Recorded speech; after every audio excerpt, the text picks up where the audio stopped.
They don't want what we know out there.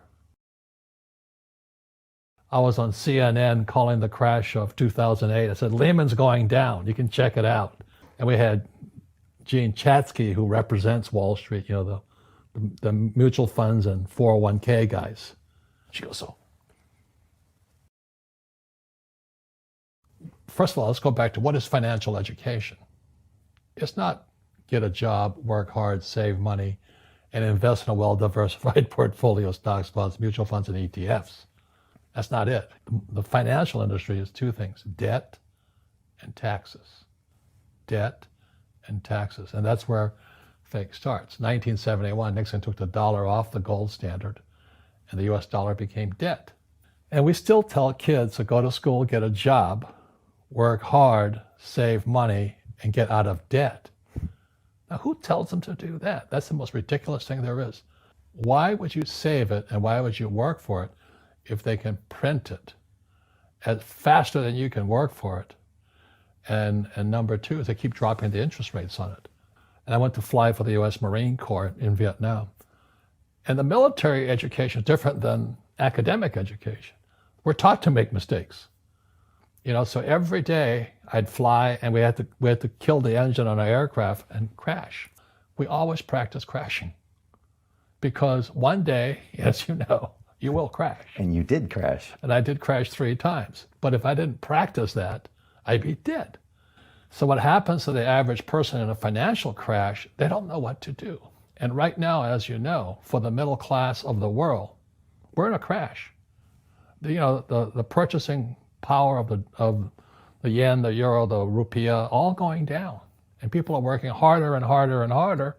And the central banks of the world are printing more money. Interest rates, Trump just told the Fed, don't you raise those interest rates. Well, that screws all the savers. Right. And everyone hears the economy's doing great and the stock market's up, but the middle class and the poor are having a harder time. Correct. Right. And that's why I write and I speak. And so if someone's listening to us that's stuck in that poor middle class trap and they hear it's their fear that ultimately is keeping them from that, that's a hard thing to hear, Robert. But you're going to give them the information about what they can do if they can get out of that fear. Well, every time I do a lot of speaking to the masses out there, Lehman doesn't invite me in because they're gone, but they go, what you're saying is risky. And I said, what I do isn't risky for me, but it's risky for you. And when somebody says, what is risk? You have to look in the mirror. Do you know what I mean? For me to fly in Vietnam, that was high risk.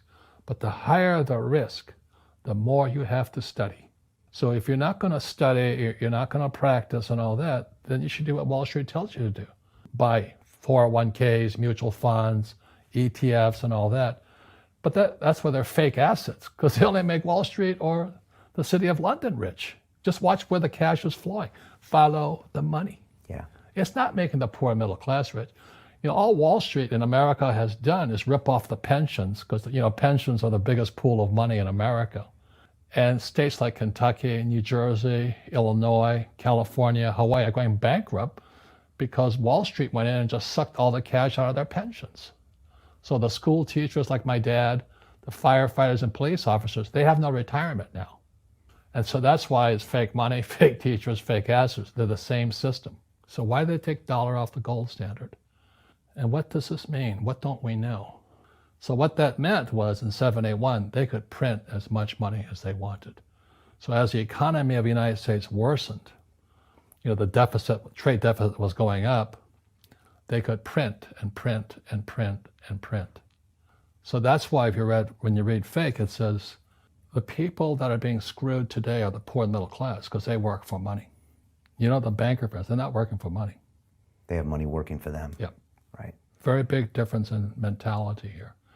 So we have, in America today, we have, even Ray Dalio of Bridgewater, one of the biggest hedge fund guys in America. He's saying this gap between the rich and everybody else is too wide. Well, you could have seen that back in 1972, because the moment you corrupt money, the very thing that everybody works for, saves, counts on, they were screwed anyway. And our school systems, fake money, fake teachers, fake assets, part of that same system.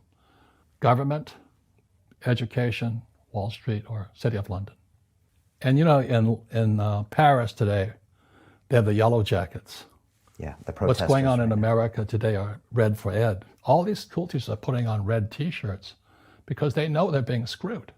They're protesting and all this. Their pension plans have been sucked dry by Wall Street. And what do? They put hedge fund managers in to manage the pensions. You got to be kidding me. You put a hedge fund guy in to manage the biggest pot of money called the school teachers, firefighters, and police officers' pensions? They just sucked all the cash out of it. And the teachers are going, what happened to us? But because they don't know anything, it's red for ed. They're out there protesting in mass all over the United States.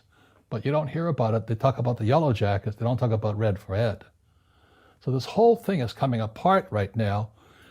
And it goes back to the question I have always asked, why doesn't our school teach us about money? Because Wall Street won't let them. When I was in flight school, my instructors could fly because I flew with them. But in school, you don't know if your instructor is for real or not. That's where the fake teacher comes from. When I was in my MBA program, I was still in the Marine Corps. Back then, this is 73 now. And the students were spitting on me, yelling at me at the University of Hawaii, Wow. I'm there. I was stupid enough to go in my Marine Corps outfit, my flight suit. And they were yelling at me, baby killer and all this. I'm sitting in this classroom, and my MBA accounting teacher doesn't know accounting. I'm going nuts. I'm not an accountant, but I knew he wasn't an accountant also. So I took him on. I said, are you an accountant? He goes, I have a master's in accountancy. I said, that's not the question. Are you an accountant? I have a master's in accountancy. And I stood up and I said, Marines are not the brightest guys. I said, are you an accountant? Same answer. I said, you're a fake. You don't know what you're talking about. And to this day, when I listen to what people are teaching kids about accountancy, it's bad accountancy. It's confusing. Assets put money in your pocket, liabilities take money from your pocket. They count anything of value as an asset. They count your car as an asset, your house as an asset. When it's really taking money from your pocket. Your retirement plan, guess what? It's a liability. It's taking money from your pocket every month. And whose pocket does it go to? Wall Street. And that's why these funds, they sit there, they go, assets under management. That's what they're paid on. You're not making any money, but they're making fortunes on the fees and assets under management. And most of these hedge fund guys and all that, you're not making any money, but they're sucking the fees out every day. And most poor people confuse assets for liabilities. They think their home is an asset. It's actually a liability. Right. And again, that's why I was yelling at the accounting teacher. I said, an asset is a noun, like a house. Cash flow is a verb. So to understand if it's an asset or liability, it takes a noun plus verb. So if the cash is flowing out of your pocket, it's a liability. If the cash is flowing into your pocket, it's an asset. So I own 7,000 rental properties. Those are assets. Every month, the cash flows in. Whereas many people have the big house on the hill and the cash is flowing out and they're going broke. The other thing the poor don't understand is the number one expense for most people is taxes. Well, the reason the rich don't work for money is number one expense is tax. See, there's three kinds of income: earned, portfolio, passive. So earned income is if I get a job, that's earned income. If I'm a doctor or a programmer, that's earned income because I'm working for it. If I buy, let's say, Apple for $10 and I sell it for $20, that's portfolio income, capital gains. Yeah. But passive income, which is cash flow, is never taxed. And so these guys are screaming right now in America, tax the rich. I said, good luck. Because most of the guys complaining, they don't know there's three kinds of income. And the rich don't have jobs anyway. They have assets. And so the average schmo out there, poor guy, sent the kid to school. They don't learn this. So that's why in Fake, as you were talking about it, there's a newspaper article about Jared Kushner. Yeah. And he explains how the Trumps and the Kushners don't pay taxes and make millions of dollars. And the reporter couldn't understand him because our schools will never teach you that three types of income. The tax laws are for everybody to use if you have the right financial education. And the reason I'm an advocate of financial education, without that education, you have to pay taxes. You see, very few people will buy what I do, make $1 million and pay zero tax. McDonald's is in the real estate business, so they sell hamburgers, but they buy real estate, so they pay no taxes. You know, this guy Bezos, well, he's $16 billion. How much tax did they pay on that $16 billion? Zero. When I came back from Vietnam in '73, my poor dad said, get your MBA. And my rich dad laughed. He says, because you're going to turn out to be an employee. Who else hires guys with MBAs? You know what I mean? He was just pragmatic about it. He says, if you really want to be rich, take a class on real estate. And I said, why is that? He says, once you understand real estate is based on debt. And he says, you will learn how to use debt as money, because that's what happened in '71. The US dollar became debt. Right. So once you learn how to use debt as money, you can never say, I can't afford it. After the crash of 2008, the banks gave me $300 million tax-free to buy real estate that the idiots had lost. I hate this, and they were idiots because the prices were so high. Why would you buy it at the top of a market? Don't you know that's going to crash? They, oh, no. This is, that was the subprime, was the derivatives market, the MBSs and all that stuff, had driven the price of real estate so high, and the rest of us were just waiting. And then when the whole thing came crashing down, all this real estate was now available, and they needed, the Fed and those guys in the Treasury needed guys like us to go in there. So Wall Street gave us hundreds of millions of dollars to mop up all that real estate these guys had lost. Now, it's fair because everybody could do it. When I ask the average guy, why don't you use debt? They can't even get a loan because their scores are so bad. So that's what's going on in the world today. It's fake money, fake teachers, fake asses. The school teachers will never tell you that because they don't know it. My poor dad never knew that. They think the rich are crooks. The rich just play by different laws. So now we have the stock market, this one area of the economy, all-time highs, floating on fake money. Real estate, I don't know how people can afford to live. In New York, I was looking at a condo for $55 million. Real estate in Silicon Valley, you can't afford to live there. And then all these companies started borrowing money, so the economy's good, unemployment's low and all this. They say there's no inflation, but have you seen the price of food, real estate, and student loans and medical?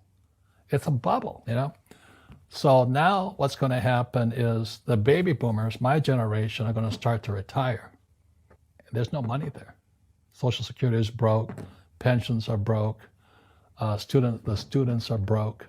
They're screwing everybody with debt. This is called, not economics, this is called bubblenomics. But they'll never teach you this in school. And why do they keep printing money? Because they want to save something. Because it's an addiction. This is like heroin. The moment you take that one hit, they say, okay, I'll quit next week. And the economy gets worse, so they go, Trump gave us a tax cut in America. This thing gets bigger and bigger and bigger. So what happened in 2008, they stopped it by printing money. So they call it the Great Recession. But they didn't really fix anything. Derivatives went from 700 trillion to 1.2 trillion today, twice as much. And that is net, doesn't tell the whole story. So when the recession hit, the PhD standard came in. That was Bernanke, and then Yellen. The PhD said, they have PhDs. Well, it's no different than long-term capital, LTCM. They had Nobel Prize winners, people like my poor dad, academics, This is what's going on in the world economy today. So the baby boomers are going to retire now. Student loans are bust. So do you have to be an economist to say what's going to happen? We're fighting a 12-year war now. Entitlements are going through the roof. National debt to GDP is 109 in America, 109%. 90% is too late. We have to keep printing now. So this is called bubblenomics, and this is what's going to happen. Scary stuff. It's happened throughout history.